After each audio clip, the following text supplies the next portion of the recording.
Gracias, Eric. Efectivamente, empezamos diálogo abierto para seguir también con la cobertura respecto a las honras fúnebres al expresidente Alberto Fujimori. En breve, contacto con nuestros compañeros que se encuentran tanto en interiores como en exteriores del Ministerio de Cultura. Se ha ampliado incluso la hora en que se van a mantener abiertas las puertas de esta institución. Los detalles los tendremos en instantes, pero también haremos un análisis, un balance de la vida política de Alberto Fujimori, de su gobierno, de sus acciones y de qué va a ocurrir con el fujimorismo. Vamos a hablar con alguien que conoce del tema, un experto en política. Va a estar don Juan Cheput para hablar sobre esos temas que tienen que ver justamente con también el pensamiento Fujimori. Cambiaremos de tema luego en la segunda parte porque hablaremos ahora un poco de lo que significa el apoyo a la cultura. Y en ese sentido estará con nosotros Diosdado Gaitán Castro, Julia Hilares y también Ronald Contreras, quienes nos van a contar de su próximo espectáculo en el Gran Teatro Nacional. Esto y más aquí en Diálogo Abierto. Vamos con los titulares.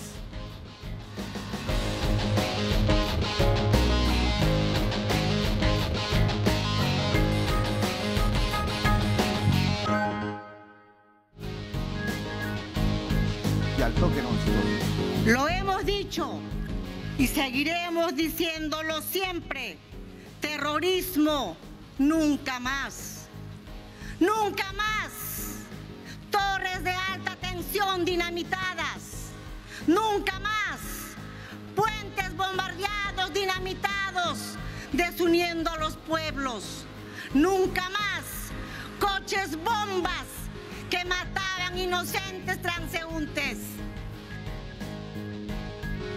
Con enorme pesar, estamos asistiendo a las exequias del presidente. Va a estar ya el féretro del presidente y la familia recibirá a quienes de buena voluntad quieran ir a darle el último adiós. Con nuestro centro de innovación que tenemos acá en Pucallpa, venimos apoyando a los emprendimientos, apoyándoles a que con innovación puedan tener mejores y más mercados, ¿no?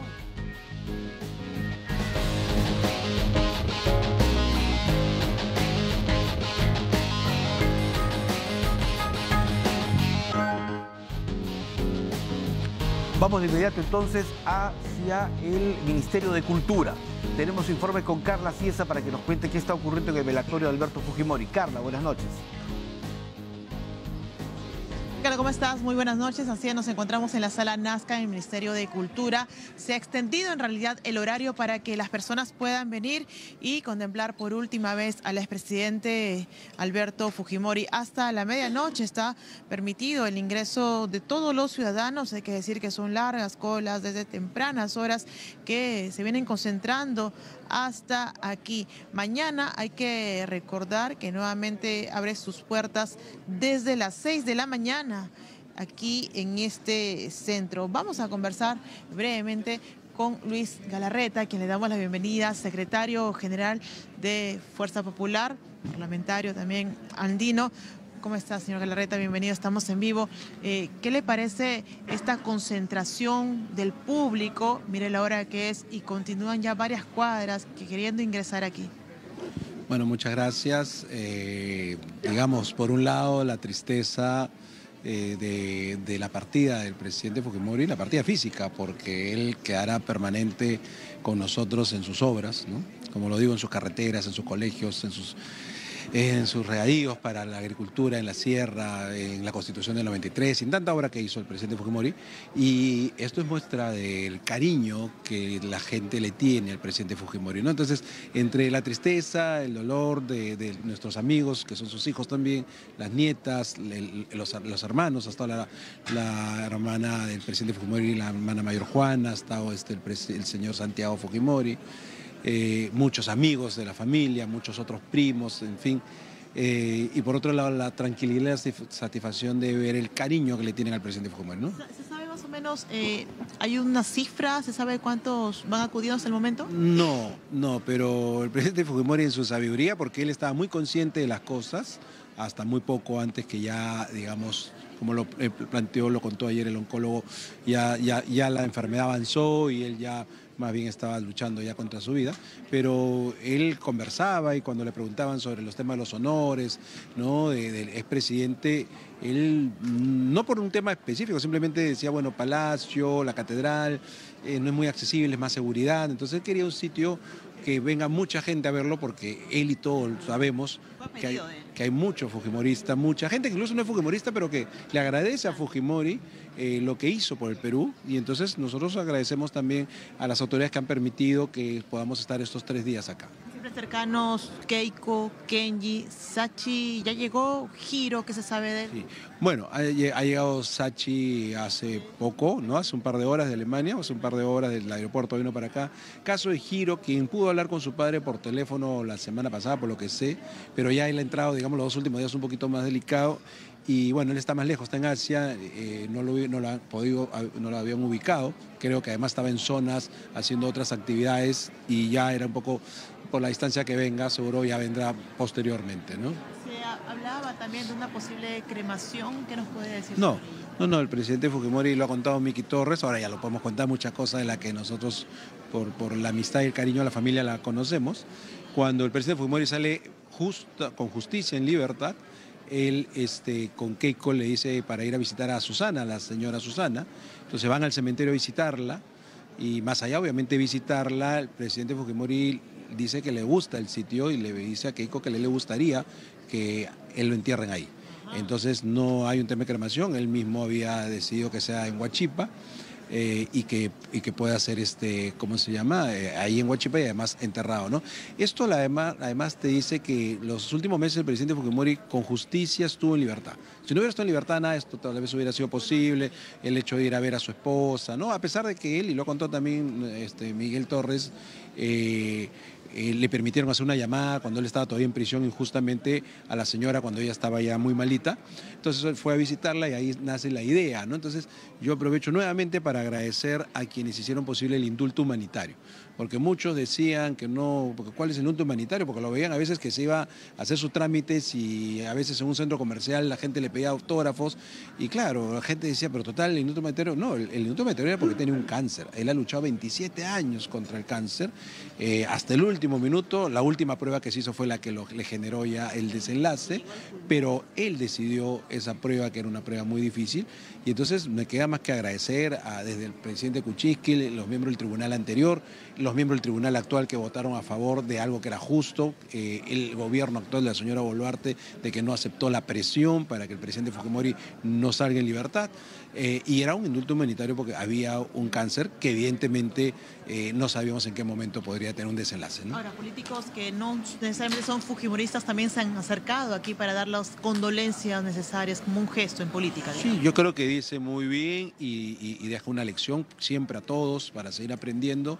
que más allá de las diferencias políticas, ¿no?, y estos extremos radicales de odio que no le suman a nuestro país, pero hay gente que con diferencias, incluso rivales políticos, porque no son enemigos, son rivales políticos, como fue en el caso del APRA, en los primeros años del gobierno del presidente Fujimori, han estado presentes, ha estado Mauricio Mulder, Jorge Castillo, Aurelio Pastor, ha estado Pepe Lucho Delgado del APRA y otras personas, ha estado César Acuña, Luis Valdés, su secretario general, ha estado Lourdes Flores, nos han llamado de otros partidos, han venido los señores de Somos Perú, sé que Patricia Lee, la presidenta, está un poquito mal, pero ha estado su secretario general, ha estado José Gerí, que es congresista de Somos Perú, han venido la congresista Adriana Tudela, Diana, pues, o sea, hay muchos que han mostrado ese respeto y aprecio, tanto por el presidente como para la familia del presidente, ¿no? Bastante ha llamado la atención que Elio Riera, ¿no?, a quien ha sido abogado del presidente Fujimori, fue precisamente quien dio la primicia, ¿no? Él es el que primero anuncia a través de las redes sociales sobre el fallecimiento de Alberto Fujimori, y a los pocos minutos lo hace Keiko Fujimori. ¿Qué ha pasado en este sentir? ¿Ustedes consideran que cometió un error? ¿Cómo lo califican? Digamos que... ¿La familia le ha incomodado? ¿Qué ha pasado? Bueno, creo que a la familia y a quienes estamos cerca de la familia incomoda. Yo aprovecho tus cámaras. En peli disculpa a los medios, porque a mí me llamaban muchos medios y a mí no se me ocurría a decir algo que yo sabía que estaba desenlazándose. Yo estaba a las 11 de la mañana con Miki Torres, con el padre Gaspar, al lado del presidente Fujimori rezando, con Keiko, con Kenji, y todos esos temas ahora los cuento porque ya puedo contarlos, ¿no? Entonces yo por eso decía, le pedí a los medios disculpas porque yo no soy primero de estar hablando en medios sobre este tipo de cosas, segundo porque no me correspondía, ¿no? Entonces cuando yo veo el tuyo obviamente me pareció... Creo que es un error, lo voy a dejar como que ha sido un error lamentable de una persona que tendrá que madurar pues en el camino, entender que esto no es para primicias, esto es para un tema de respeto y en fin, lo dejo ahí como error, tampoco quiero dedicarle más tiempo a algo, ¿no? Sí ha causado incomodidad, obviamente. Sí, causó incomodidad en su momento, sí. No ha llegado. Ya para finalizar, le prometo, se anunciaba incluso el expresidente Fujimori hace poco, lo vimos saliendo de una clínica y él decía, bueno, su intención de los comicios de 2026. ¿Cómo quedaría Fuerza Popular? Breve. A ver, lo primero es que el presidente Fujimori, sabiendo de su enfermedad y los riesgos políticos que podrían generar un anuncio de que él le interesaría, y él lo dijo, él ha fallecido con todo el deseo de volver a servir al Perú. O sea, su ilusión era servir al Perú, su ilusión, además cuenta él que anécdota de sus médicos que él decía, doctor, a mí denme tantos años para postular, ganar, dejar al Perú encaminado y al fujimorismo nuevamente en el poder, porque hace 26 años el fujimorismo no es gobierno, pero nosotros el análisis político lo haremos en otro momento. Hoy día es un momento de luto, de duelo, y como digo, el presidente Fujimori físicamente no está con nosotros. Su legado está más vigente que nunca. Su legado está en cada obra que él ha hecho y la responsabilidad de nosotros, de las nuevas generaciones y también de varios de la generación original que los hemos visto, en mantener ese legado vivo, ¿no? Muchísimas gracias, señor. Muchas gracias. Bueno, nos dejamos con estas imágenes de la concentración de personas que continúan. Bueno, es menos número, ¿verdad? Pero continúan llegando. Al lado derecho, por favor, si me permites, ahí vemos la cola, la fila, cómo llegan con cintillos, con flores, con la foto del exmandatario. Continúan llegando entonces los simpatizantes. La información desde el Ministerio de Cultura, la Sala Nazca. Ya sabemos, hasta la medianoche estarán abiertas las puertas y mañana se reactiva desde las 6 de la mañana. La información desde este punto. Vamos a dar pase a Estudios Centrales. Gracias, Carla, por la información. Efectivamente, se ha ampliado el horario de atención mañana desde las 6, como lo decía Carla, y hasta la medianoche, y luego el sábado también, pero al mediodía se va a ofrecer el sábado una misa de cuerpo presente. Ronnie Mellán está en los exteriores del Ministerio de Cultura. Nos va a contar cómo está el panorama en esa zona. Ronnie, buenas noches. ¿Qué tal? ¿Cómo estás, Ricardo? Buenas noches. Así es, como ya lo comentaste, el horario precisamente para que las personas puedan acceder a dar el último adiós al expresidente Alberto Fujimori se ha extendido hasta la medianoche y mañana a las 6 de la mañana se vuelven a abrir las puertas. Vamos a mostrarte precisamente cómo está aquí en los exteriores. Mira esta extensa cola que se ha formado, que va la avenida Javier Prado, la avenida Aviación, dobla por el Jirón Comercio y continúa por la avenida Arqueología. Muchas de las personas han llegado de diversas partes de nuestro país con flores, con fotografías del exmandatario, con pancartas, con afiches que ellos han elaborado, dando gracias por las labores que ha realizado el expresidente Alberto Fujimori. Vamos a conversar con alguno de ellos rápidamente para que nos brinde también su parecer. ¿De qué parte viene usted? De San Juan de Brigancho. Muy bien. ¿Con qué recuerdo se queda el expresidente? Bueno, que ha sido un buen presidente y lo admiro mucho por su labor que ha hecho, todo su periodo que ha tenido y está bien su trabajo. Gracias. Muchas personas también se están acercando con flores. Lo que es cierto es que la cola viene avanzando de manera rápida, pero así como avanza de manera rápida, también se viene alargando cada vez más porque mucha gente se está acercando aquí a los exteriores del Ministerio de Cultura para poder ingresar. Hay una puerta de ingreso y una puerta de salida. Esto es para que no haya aglomeración en la Sala Nazca, donde se vienen vendiendo los restos del exmandatario. Poco a poco la gente va avanzando. En el exterior también se están vendiendo fotografías, polos, llaveros con la imagen del expresidente para que las personas puedan ingresar con los artículos que ellos desean comprar. Señora, ¿usted de qué parte viene? Yo vengo de San Juan de Miraflores. Perfecto. ¿Con qué recuerdo se queda el expresidente? Con un buen recuerdo porque ha sido un muy buen presidente para todo el Perú, nos ha sacado de la extrema pobreza y siempre ha sido el mejor para mí. Lo voy a recordar siempre y sé que no está muerto, está vivo porque todos pasamos a otra dimensión. Perfecto. Vamos a concluir este enlace acá con las personas que también están con las vinchas, con las banderitas que han traído, otros también con banderitas por aquí. El frío, lo cierto, es que es intenso a esta hora de la noche en esta parte del distrito de San Borja, pero ello no impida que las personas estén todavía haciendo su cola para poder ingresar a dar el último adiós al expresidente Alberto Fujimori. Hay con elementos musicales también se han acercado para poder arengar frases alusivas al exmandatario. Estamos nosotros en la avenida Javier Prado. Vamos a mostrar una toma más abierta para poder precisar hasta dónde va la cola. Avenida Javier Prado, llegamos hasta la avenida Aviación, doblamos hacia la derecha, ingresamos al jirón Comercio y luego continúa toda la avenida Arqueología. Es básicamente todo el perímetro del Ministerio de Cultura, el Gran Teatro Nacional, el Centro de Convenciones, y así continúa llegando mucha más gente, no solamente de Lima, sino también de diversas partes de nuestro país. Esta es la información, Ricardo, desde los exteriores del Ministerio de Cultura hasta esta hora de la noche. Las puertas van a continuar abiertas hasta la medianoche y mañana se vuelven a abrir a las 6 de la mañana. Contigo en Estudio Central. Gracias, Ronnie. Bueno, entonces centenares de seguidores, de adeptos al expresidente Fujimori llegan hasta su velatorio. Vamos a hablar justamente sobre el expresidente Fujimori. Está con nosotros el ingeniero Juan Cheput, político reconocido, exministro, excongresista. ¿Cómo está, don Juan? Buenas noches. Muy buenas noches, Ricardo. Un placer conversar contigo. Bueno, efectivamente, miles de peruanos acuden a las exequias del expresidente, pero Fujimori es un personaje que polarizó el país, que mantiene esa polarización. Es un personaje que tiene luces y sombras, ¿no es cierto? Sin ninguna duda. ¿Cómo entender la presencia de numerosa cantidad de gente estas horas en el velatorio? Bueno, las circunstancias que han rodeado a su desaparición, ¿no? Es una persona que volvió al Perú y de frente pasó a la cárcel. Como sabemos, ha habido un drama desde la primera vez que se le otorgó el indulto en el año 2017 hasta la fecha en la cual volvió él de nuevo a la prisión de Barbadillo. Todo eso ha venido siendo acompañado por la ciudadanía con una especie de solidaridad, sobre todo por los fujimoristas, hasta que al final, hace 9 meses, él obtuvo ya su libertad definitiva cuando el Tribunal Constitucional falló en ese sentido. A partir de allí, él tuvo un proceso de cercanía con el pueblo y en esa cercanía manifestaba su deseo de volver a postular o de volver a reintegrarse con su partido político para tener un mayor activismo, ¿no?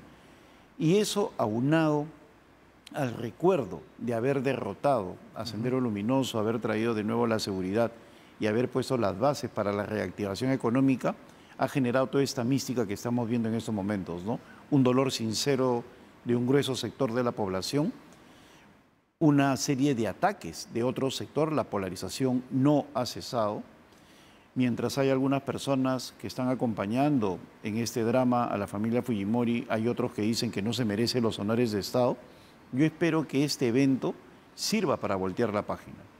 Yo creo que la desaparición de Fujimori tiene que ser un hito en la historia del Perú, porque definitivamente no podemos seguir enfrentándonos como lo hemos hecho a lo largo de todo ese siglo. Claro, los últimos más de 20 años, ¿verdad? Han sido, sobre todo al momento de las elecciones, o votar por Fujimori o por el antifujimorismo. Sí, fundamentalmente se ha votado en contra de, ¿no? Desde el año 2006, en contra de Keiko Fujimori, fundamentalmente en contra del fujimorismo. Y eso se mantiene vigente, ¿no? Si uno analiza las redes sociales y ve la forma como se llega a los agravios, la verdad es que uno no entiende en qué país estamos viviendo. Yo creo que una circunstancia como la actual de la desaparición de Alberto Fujimori tiene que traer 3 cosas. La primera, el respeto hacia la familia y los allegados, porque es un drama final, ¿no? Ha partido Alberto Fujimori y esa es una situación concreta. Lo segundo, que tiene que ver con dejar que la historia haga su labor, y para eso se requiere tiempo. La distancia que requiere la historia para evaluar es el tiempo. Y en tercer lugar, ya vendrán las luces y sombras de Alberto Fujimori, y eso lo tendremos que hacer con la tranquilidad del caso en los próximos días, pero no cuando él está siendo despedido por los allegados y sus familiares, ¿no? ¿Cuál cree que es el mejor legado que deja Fujimori y también la otra parte? ¿Cuál es lo negativo del expresidente? Yo diría que hay 3 cosas, ¿no? que podríamos decir que son los elementos fundamentales en lo que significó el gobierno de Fujimori. Lo primero, la determinación para enfrentar a Sendero Luminoso. Él sabía perfectamente, y creo que lo sabíamos un buen sector de peruanos, que no había forma de reactivación económica si es que primero no derrotabas a Sendero Luminoso. Nadie invierte en un país que está asolado por el terror. A continuación vinieron las grandes reformas del siglo pasado. Y en ese sentido, los fundamentos, la base de la economía. Y en tercer lugar, podríamos señalar la forma como estableció un vínculo con la sociedad a través de Foncodes.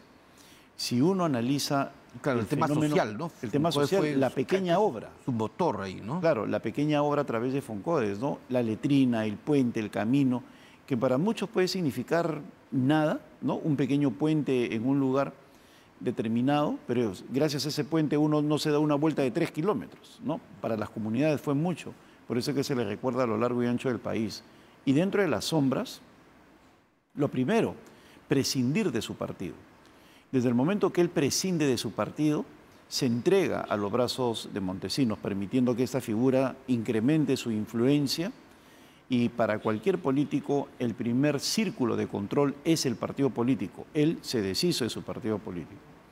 El incremento de la sombra de Vladimiro Montesinos nos llevó a otro terreno, el de la corrupción.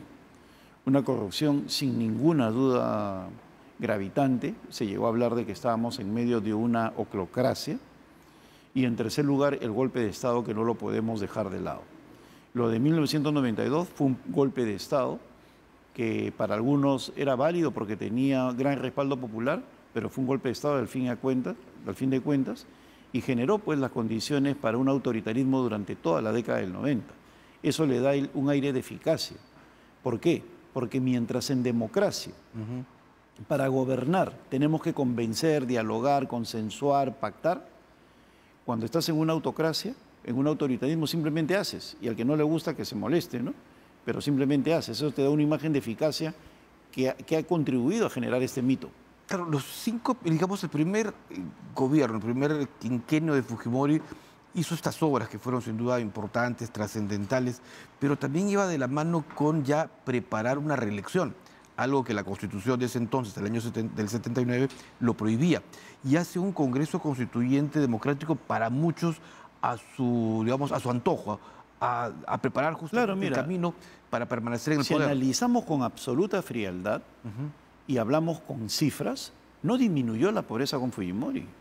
Yo estoy escuchando a algunos parlamentarios fujimoristas disminuir la pobreza, por favor. La pobreza la recibió Alejandro Toledo en 59%. Y los niveles de pobreza se incrementaron en los 3 últimos años del fujimorismo porque sabemos que estuvo en una gran crisis económica. Lo que había era clientelismo. Es decir, ese apoyo al pobre para que pueda sobrevivir. Algo que graficó muy bien Beto Curi cuando hablaba de su famoso camioncito para repartir atún, ¿no? Entonces, había una dependencia que obviamente este no es el momento para profundizar, claro, pero sí había un gran apoyo social que tenía que ver con la maquinaria, y ahí estaba Vladimiro Montesinos, de reelección. La pobreza dependía de papá gobierno. No se había generado las condiciones para crecer, a pesar de que se hicieron reformas importantes. Pero las reformas importantes no prenden cuando hay un alto nivel de inestabilidad, que fue lo que hubo en el Perú entre el año 97 y el año 2000. ¿Por qué el 97? Porque en el año 1996, a través de una ley de interpretación auténtica, decide postular por tercera vez. Yo era miembro del Foro Democrático, nos enfrentamos a esa situación, cuando Fujimori era muy fuerte y Montesinos más, y creo yo que esas circunstancias debilitaron al país institucionalmente, ¿no? O sea, nadie puede negar su triunfo rotundo sobre Sendero Luminoso y el MRTA, la reactivación económica, sobre todo controlar el desastre de Alan García, pero lo otro es una cuestión que tampoco se puede olvidar. Fujimori llega al poder como el, digamos, el hombre que quiere acabar con el político tradicional de ese entonces, ¿no? Él habla inclusive de honradez, tecnología y trabajo, pero sin embargo luego se va contagiando y encuentra incluso más situaciones mucho peores que algunos políticos. Él tuvo un discurso tecnócrata, no le hablaba del tecnócrata y hablaba de los partidos tradicionales durante los 2 primeros años. Pero las circunstancias que hacen que se cierre el Congreso también a veces pienso que se han olvidado. Fujimori presentó una serie de dispositivos al Parlamento que no eran aprobados. Y cuando eran aprobados, eran rechazados por el Tribunal Constitucional. No lo dejaban hacer nada. Y eso lo pone en blanco y negro muy bien el senador Osterling, que era presidente del Congreso, en su libro Páginas desde el armario. ¿No? Él señala cómo los proyectos de ley eran saboteados por el APRA. El APRA tenía el control total del Tribunal Constitucional. Todo eso generó un clima de tensión que terminó en el golpe, a pesar que el senador Felipe Osterling le decía que cuente con el apoyo del Senado, que él iba a ver cómo se manejaban las cosas. Y luego, una vez que cierre el Congreso, empieza el discurso justificatorio, ¿no? Los políticos tradicionales que no me dejan trabajar. Y hubo pues una circunstancia realmente, yo no sé si llamarlo suerte o esos juegos del destino, que él cierre el Congreso en abril del 92 y 4 meses después capturan a Abimael Guzmán. Entonces el discurso de no me dejan trabajar, déjenme trabajar, se consagró, se consolidó a partir de esa captura de Abimael Guzmán, como que estaba justificado el cierre del Congreso. A tal punto que en el año 1995, cuando son las elecciones, él gana rotundamente en primera vuelta. A Javier Pérez de Cuéllar. A Javier Pérez de Cuéllar, pero rotundamente. Y cuando uno entrevistaba a la gente, tú te acordarás, Ricardo, la gente decía que había votado por agradecimiento, ¿no? Que el tema era el agradecimiento a Alberto Fujimori por esas circunstancias. Luego todo eso se contamina con la corrupción, con la forma como intentó reelegirse y luego pues en el combate contra el terrorismo, las violaciones a los derechos humanos. Eso no se puede olvidar. De que hubo una dictadura, la hubo. Perfecto. Vayamos a un corte para seguir conversando, ingeniero Juan Cheput, y hablar también ya sobre el futuro del fujimorismo, ¿no? Y qué se viene hacia el 2026. De acuerdo. Vamos a una pausa y volvemos aquí en Diálogo Abierto por TV Perú.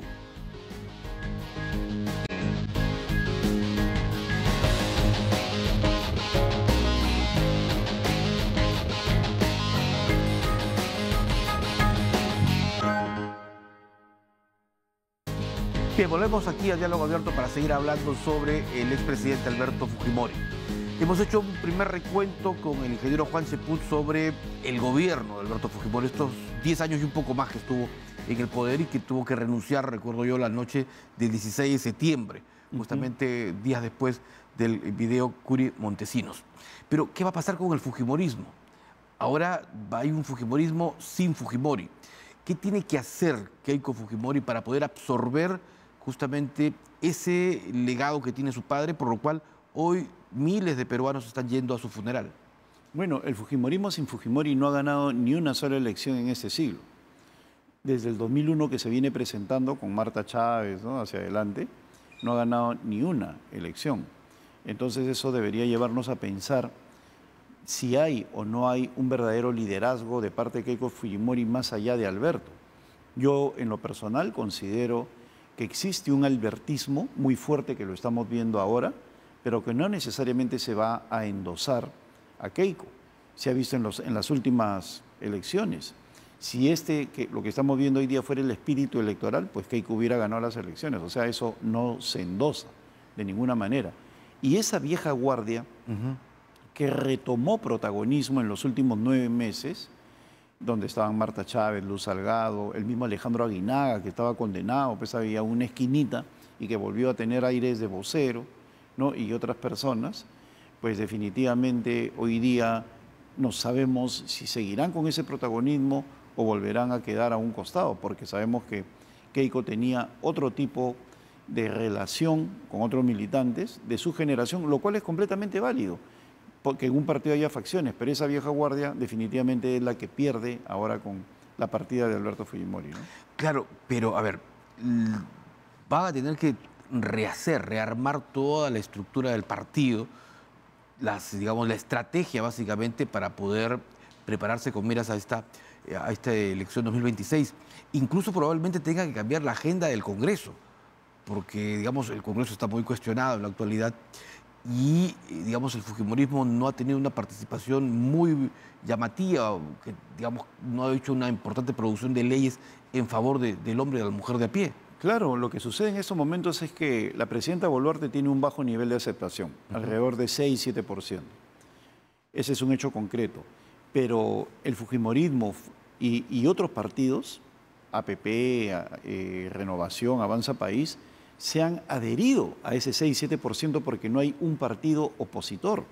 Entonces, si el fujimorismo continúa en ese rol de apoyo, pues definitivamente va a tener problemas en el próximo proceso electoral, pues no se está desmarcando. Pero el principal problema, creo yo, radica en ese exceso de optimismo que estamos viendo en las declaraciones. No es que el legado de Alberto Fujimori va a permanecer. En el Perú ha habido grandes líderes políticos con una gran aceptación popular y con su muerte desaparecieron los movimientos.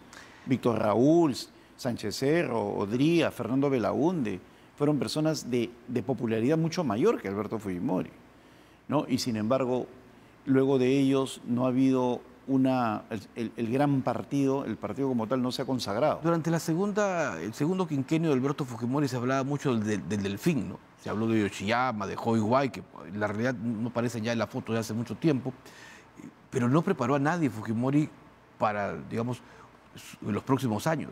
Keiko adopta el liderazgo por ser la hija directa de Fujimori, por ser la mayor. Una suerte de una cuestión dinástica que no necesariamente obedece a la estructura partidaria, ¿no? Ahora sabemos que Yoshiyama no quiere saber nada con la política, tiene ya 81 años, igual otros líderes de la vieja guardia fujimorista. Entonces no hay figuras estelares, a tal punto que hemos visto resultados electorales en los cuales el nivel del debate ha sido muy pobre en el fujimorismo. Ahora mismo vemos los escándalos en los cuales están inmersos y a pesar de que Keiko tiene un liderazgo firme, ese no se transmite a la bancada, que ha tenido personajes realmente controversiales, ¿no? Ahora, otro elemento que no debemos olvidar dentro de este esquema es que el fujimorismo olvida que hay un hecho que siempre funciona, un dicho, ¿no? A rey muerto, rey puesto. Eso funciona en política. Yo me atrevo a señalar que el día lunes vas a ver cómo la agenda política nos va a hablar de otra cosa, ¿no? A lo largo de mi vida política he visto decesos, manifestaciones de mucha tristeza, como con las muertes de Belaúnde y en el caso de Víctor Raúl ahí de la Torre, y esto no ha ido más allá. No ha significado un repunte de los partidos. Haciendo una metáfora, ¿no? Las grandes despedidas, los grandes velorios que tuvieron el Sambo Cabero y Lucha Reyes, y eso no significó que resurja la música criolla. No, igual. Acá estamos viendo una manifestación popular válida, dolorosa, del momento, pero va a quedar allí en el momento. Ahora le corresponde a Keiko Fujimori articular la estrategia política para que su partido se consolide. ¿Cómo queda Kenji, que es, digamos, el mayor reflejo, el hijo predilecto de Alberto Fujimori, ¿no? El que luchó incluso por la excarcelación de su padre? Esa noche del Congreso, cuando era parlamentario, ese debate duro, áspero, con voces de todo calibre. Cuando pase la circunstancia del velorio, se va a recordar el papel que jugó Kenji para que su papá estuviera libre desde el 2017. Él no habría estado en libertad solamente 9 meses, como hemos visto en su tramo final, si no hubiera estado en libertad 7 años. Pero el propio fujimorismo se opuso. Hoy día no se está recordando esa circunstancia. El fujimorismo tenía 73 parlamentarios. Yo soy uno de los parlamentarios que sustentó el indulto esa noche en el Parlamento. Recuerdo que el presidente del Congreso era Luis Galarreta. Yo lo sustenté. Y la andanada, el vendaval fujimorista en mi contra, en contra de la posición de Pedro Pablo Kuczynski, fue impresionante. Votó con nosotros Kenji y los Avengers, y al final de ese proceso hubo pues una turbamulta contra Kenji. Lo insultaban, lo maltrataban, basta con ver los videos. Cómo lo maltrataban a Kenji por haber votado a favor del indulto de su padre, en contra de la vacancia de Pedro Pablo Kuczynski. Recuerdo que iba acompañado era la fase previa a la del indulto. Entonces, hubo allí una situación en la cual el mismo Kenji casi termina preso. Ahora, que él tenga el temperamento político para asumir ese reto, lo dudo. Yo creo que él va a quedar como la persona noble, el hijo noble, que siempre estuvo del lado en la búsqueda de la libertad de su padre.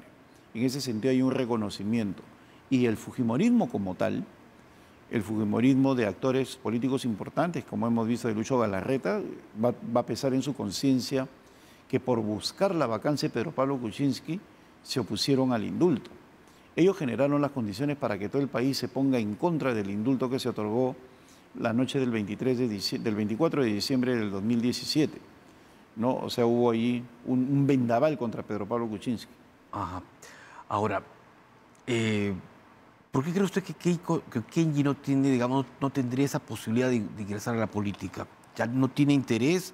¿Ha conversado con él? No, pero yo en ese sentido... Porque en la actualidad, digamos, el arrastre lo tiene él en este instante. Yo creo que cualquier persona con un mínimo de inteligencia, y no hay que subestimar a Kenji, él tiene un mínimo de inteligencia, sabe perfectamente que la situación política del Perú es muy, pero muy difícil y que requiere de un determinado temperamento para poder enfrentarlo, ¿no? Acá no es una cuestión de que yo quiero ser presidente y punto, ¿no? Como estamos viendo algunos cómicos y cosas por el estilo. Yo creo que se necesita temperamento. Además, él está enfrentando situaciones judiciales todavía, al igual que su hermana. Claro. Y eso en una campaña electoral puede significar mucho, ¿no? Claro. Ahora, ¿qué va a ocurrir en la vida política ya a partir del lunes sin Fujimori, sin Alberto Fujimori, digamos, dentro de todo el espectro? En primer lugar, el fujimorismo tiene que acostumbrarse a tener ya una estructura más como fuerza popular que como Alberto Fujimori. En la medida que permanezca eso que Luis Galarreta llama el legado de Alberto Fujimori, yo creo que eso va a ser una sombra que le va a hacer mucho daño a Keiko. Pues en cualquier debate se lo van a recordar, ¿no? Falleció y falleció en esas condiciones porque no lo dejaron salir en libertad ustedes, ¿no? O sea, es algo de lo cual no pueden jactarse.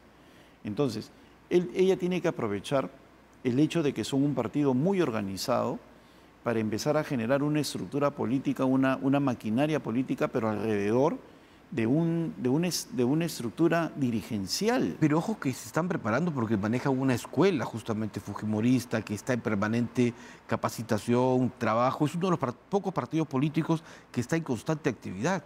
Ah, claro, eso me parece favorable, pero no es importante en política. Yo creo que en política más importante es el activismo, el saber identificar qué es lo que quiere la gente, el estar presente en los lugares donde se les necesita. Yo estoy en contra de esas personas que enseñan oratoria, planeamiento estratégico.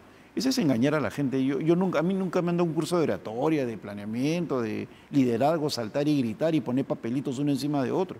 Eso no es política. Política es activismo, política es identificar cuáles son las necesidades del pueblo, política es representar, política es ponerse delante de las necesidades de la gente.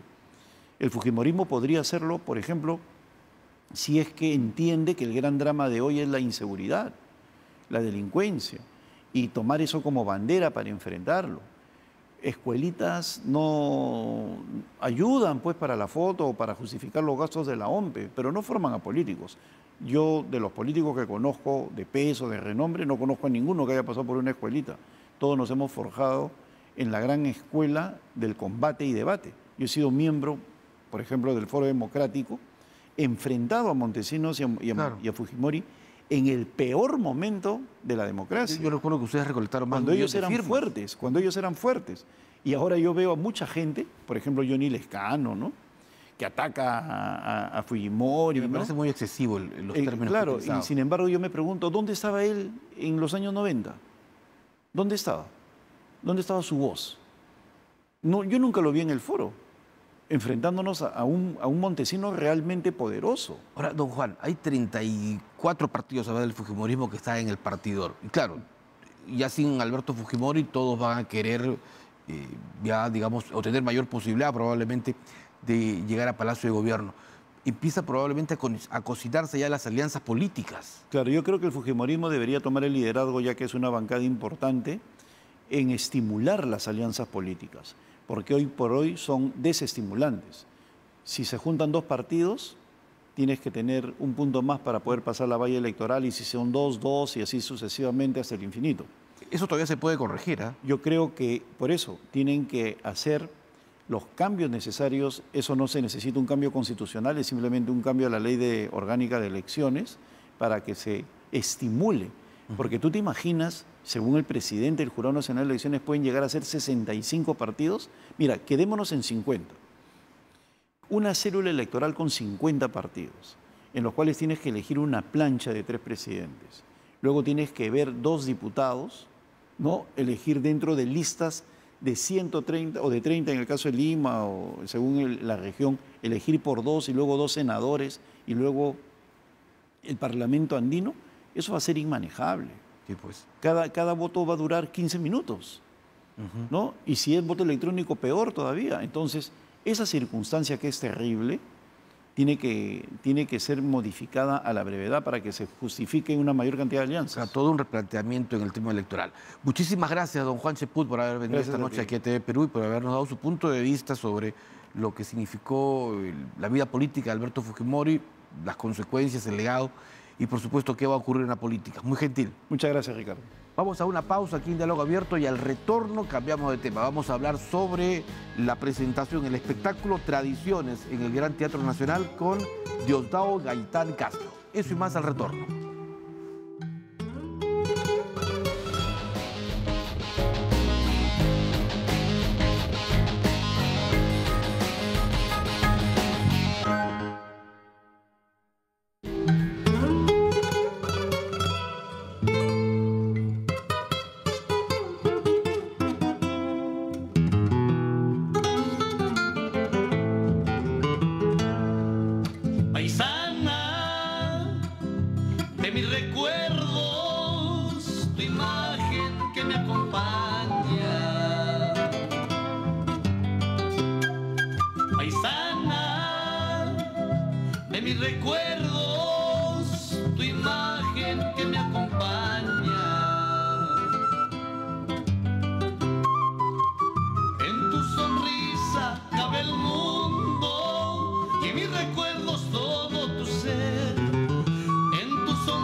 Teníamos ahí a Diosdado Gaitán Castro justamente interpretando parte de lo que va a ser el espectáculo del próximo 8 de octubre, Tradiciones en el Gran Teatro Nacional.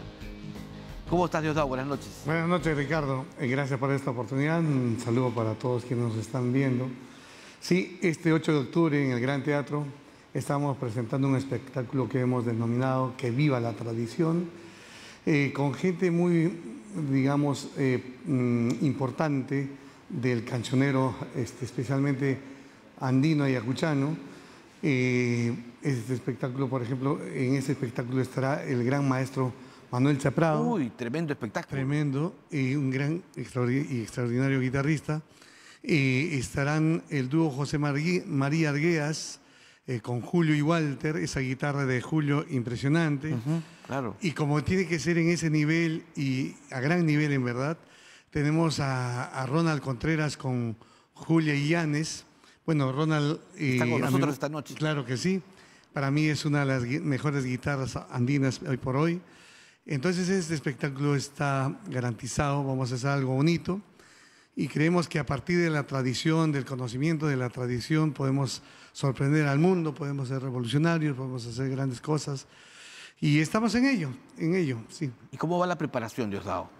Bien, estamos haciendo diferentes cosas porque en realidad no solamente es presentar el espectáculo en el escenario, sino, por ejemplo, hemos hecho una colaboración con Julia, con Ronald, tengo una colaboración muy bonita con el dúo Arguedas. Entonces es una sumatoria de, digamos, de historias, de talento, una suma de todo para que esto en realidad vaya más allá del mismo espectáculo, ¿no? Quienes van a ganar, sin lugar a dudas, son los que puedan participar de este espectáculo. Y bueno, quienes quieran ir, las entradas están disponibles en Joinas. Y ahora también la tecnología nos brinda que a través de Yape podemos comprar las entradas. También, claro. Ahora, tradiciones, ¿por qué ese nombre? No, que viva la tradición. Ah, que viva la tradición. Porque sí, en estos últimos tiempos está muy de moda que dice que hay que fusionar o que la fusión, que esto, que aquello. Me parece extraordinario esa forma de hacer música con, digamos, mezcla de sonidos, etcétera. Pero a partir del conocimiento, pero tiene que ser un conocimiento profundo de nuestras raíces, ¿no? Correcto. No sé qué opinará Ronald. A ver, ¿qué dice el maestro Ronald Contreras? Muy bien, gracias antes que nada a Diosdado por la oportunidad. Bueno, ya vengo trabajando bastantes años con Diosdado, desde el 2002, 2004, tiene una más buena o menos. compenetración. Que fui convocado también en una producción grande que él realizó que se llama Del Campo y la Ciudad, junto a destacados músicos de reconocida trayectoria. Entonces, en ese tiempo nosotros también andamos un poco en el término de fusionar, modernizar, pero sin perder la esencia tradicional. Entonces también tuvimos temas tradicionales y tuvimos temas que han sido un poquitito avanzados, creo, también para la época, ¿no? ¿Y se va con el enfoque, digamos, con la mística ayacuchana o estamos abriendo un poco la cancha? No, la mística en principio es ayacuchana. Todos los que estamos participando tenemos raíces ayacuchanas. El único que sería de Anfriva es mi amigo Ronald, pero con un conocimiento increíble de la guitarra ayacuchana. Pero podemos abrirnos, ¿no? Tal vez por ahí podríamos hacer algo del sentimiento huanca, pero básicamente es la esencia ayacuchana. Ronald, la participación en la presentación suya va a ser ¿cuántos temas? Vamos a hacer unos 3 temas con Julio Llanes, y hay un feat que es una colaboración con Diosdado Gaitán.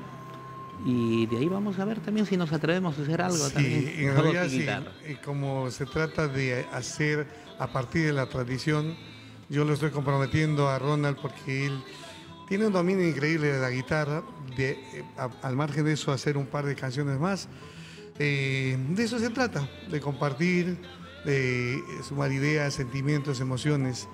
Y ese día, pues, sin duda, y además el Gran Teatro es un gran escenario como para hacer algo bonito. Y con esa acústica que tiene, impresionante. Sí, sí, sí.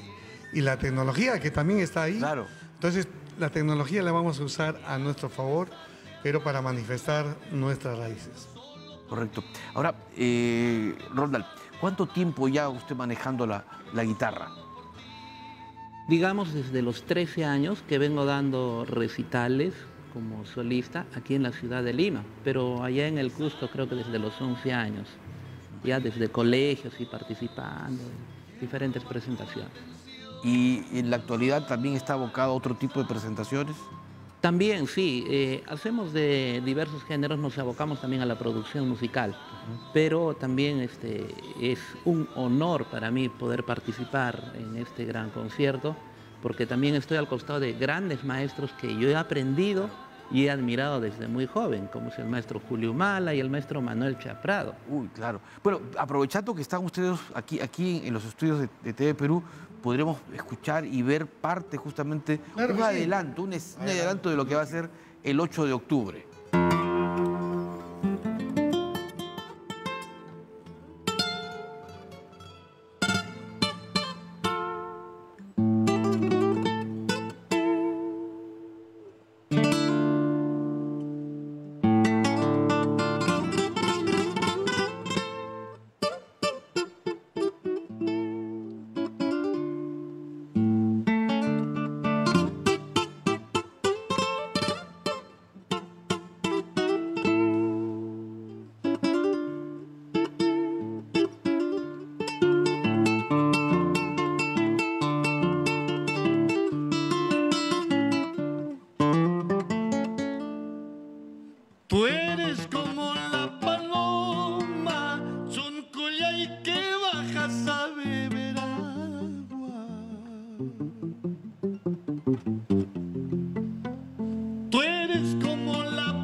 Después de beber el agua chuncullay, alzas el vuelo y te vas.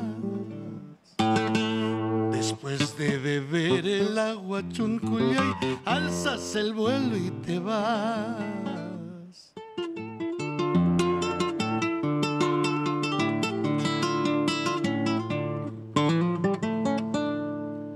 Y yo te quise como a nadie, chuncullay, tú no has sabido quererme.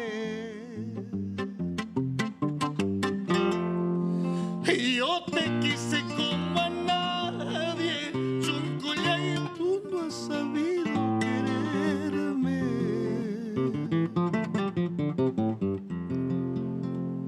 Ese cariño que tuve, chuncullay, conforme vino y se fue. Ese cariño que tuve, chuncullay, conforme vino y se fue.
Sarusjay kitapas chuncullay ñujaja muchagnika.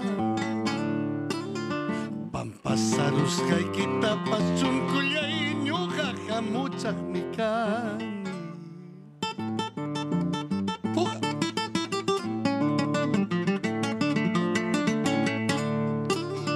Corazón, corazón, pobrecito mi corazón.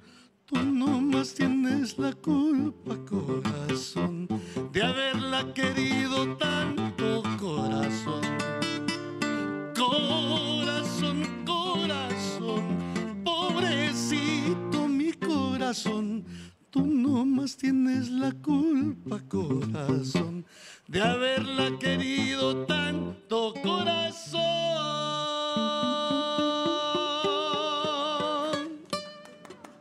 Bueno, tremendo privilegio, ¿eh? Gracias. Tremendo privilegio el tenerlos y verlos cantar y tocar justamente de lo que va a ser este espectáculo. Reiteramos la fecha, por favor. Sí, este 8 de octubre en el Gran Teatro Nacional estaremos el dúo Arguedas, Manuel Chaprado, Julia Illanes, Ronald Contreras, Diosdado Gaitán Castro.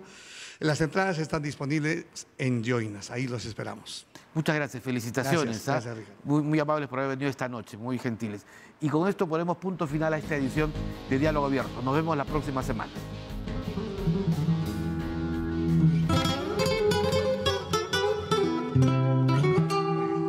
Gracias.